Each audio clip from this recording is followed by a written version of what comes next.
बिस्मिल्लाहिर्रहमानिर्रहीम। अस्सलामु अलैकुम वरहमतुल्लाहि वबरकातुहू। Dear students of Iqra Huffaz boys college, उम्मीद है आप सब खैरियत से होंगे। Today is our fifth video lecture of physics second year online classes phase 2। हमने चैप्टर नंबर 17 के दो अहम टॉपिक्स फ्रेम ऑफ रेफरेंसेस और थ्योरी ऑफ रिलेटिविटी और फिर उसके कंसिक्वेंसेस पढ़ लिए हैं।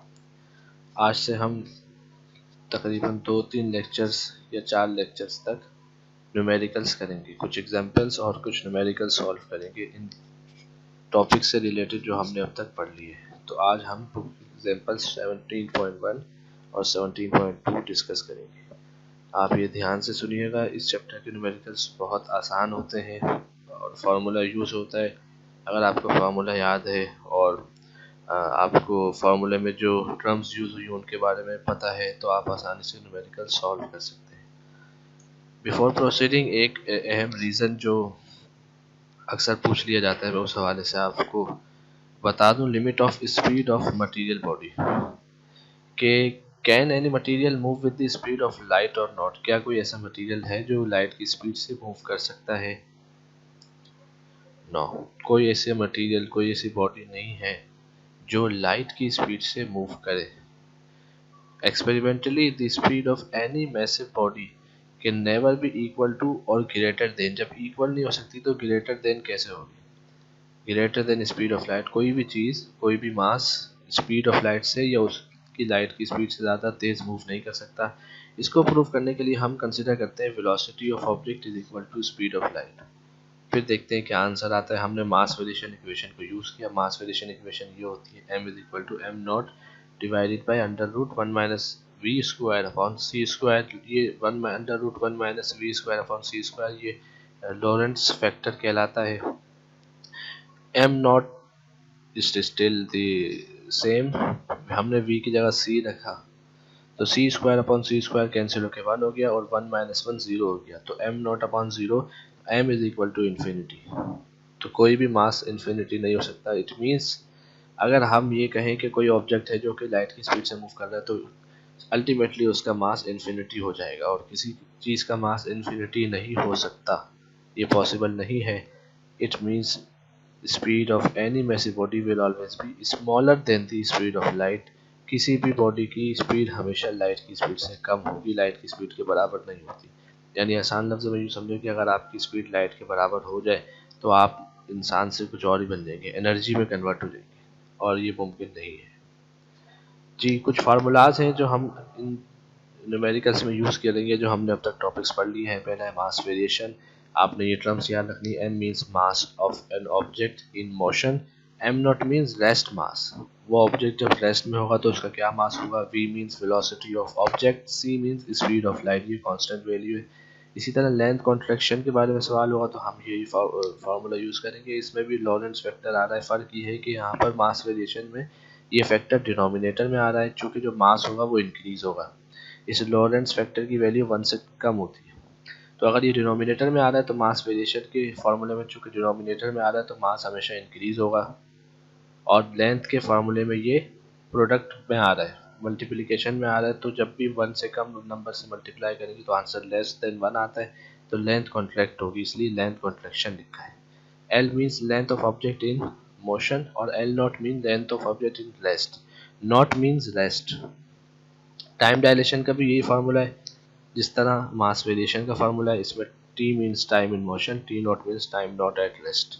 लास्ट है मास एनर्जी रिलेशन, मशहूर ज़माना equation E is equal to M C square, energy, mass और स्पीड ऑफ लाइट।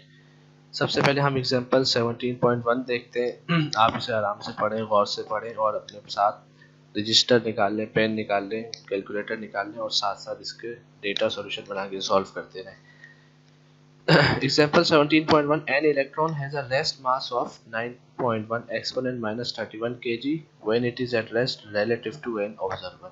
एक इलेक्ट्रॉन है जिसका rest mass means m not, given m not is equal to 9.1 exponent minus 31 kg, ये rest mass है electron का। What will be its mass, इसका mass क्या होगा?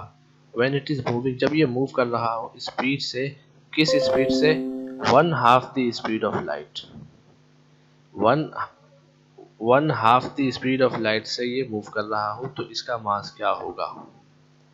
नाउ सॉल्यूशन में हमने पता है मास वेरिएशन का फार्मूला क्या होता है।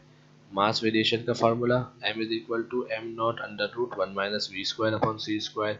m mass of object in motion और m नॉट रेस्ट मास है। सो m नॉट तो हमें गिवन है और उसकी स्पीड गिवन है 1/2 द स्पीड ऑफ लाइट। तो हमने लिखा given m not v is equal to 1/2c। Speed of light c होती है तो उसका हाफ हो जाएगा 1/2c।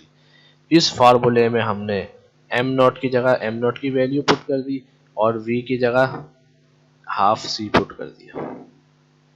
तो c स्क्वायर से c स्क्वायर कैंसिल हो जाएगा, 1 का स्क्वायर 1, 2 का स्क्वायर 4, तो 1 माइनस 1/4 आ जाएगा डिनोमिनेटर में। 4 माइनस 1 3/4 और 4 का रूट निकलेगा तो वो 1/2 बाहर आ जाएगा, रूट 3 अंदर रह जाएगा। इस पूरी इक्वेशन को आप फ्रैक्शन को कैलकुलेटर में सॉल्व करेंगे तो ये मास आ जाएगा। ये वो मास है जब electron half speed of light से मूव करेगा तो उसका मास ये हो जाएगा, ये ऑब्जर्व होगा। क्लियर है। ये नेक्स्ट एग्जांपल है 17.2 the length of a measuring rod. एक रोड है जिसकी लेंथ है 1 metre. When it is at rest, जब वो रेस्ट पर हो तो मींस रेस्ट L नॉट उसकी 1 मीटर है। What will be its length if it is moving with a velocity 1/3 of the speed of light. अगर उसकी velocity 1/3 of speed of light हो यानी v is equal to 1/3c। v is equal to 1/3, 1/3 mean 1/3 of c।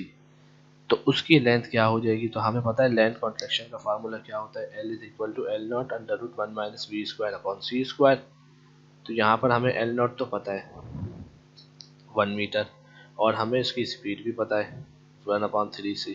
और formula क्या है length का, L is equal to L not under root 1 minus we square upon C square. यहाँ पे हम L not की जगह 1 पुट कर देंगे, अंडर रूट 1 माइनस वी की जगह हम 1/3c यानी c/3 पुट कर देंगे। तो जब हम यहाँ पे 1/3c पुट करेंगे तो c का स्क्वायर से ये c स्क्वायर कैंसिल हो जाएगा और 1/3 का स्क्वायर बन जाएगा 1/9। 3 का स्क्वायर 9, 1 का स्क्वायर 1, तो ये 1/9 आ जाएगा। फिर 1 माइनस 1/9 को हम सॉल्व करेंगे तो ये हो जाएगा 9 माइनस 1 8/9 और 8/9 को हम अंडर रूट में सॉल्व करेंगे तो 2√2/3, जिसको कैलकुलेटर में सॉल्व करने से हमारे पास इक्वेशन आंसर आएगा 0.943 मीटर।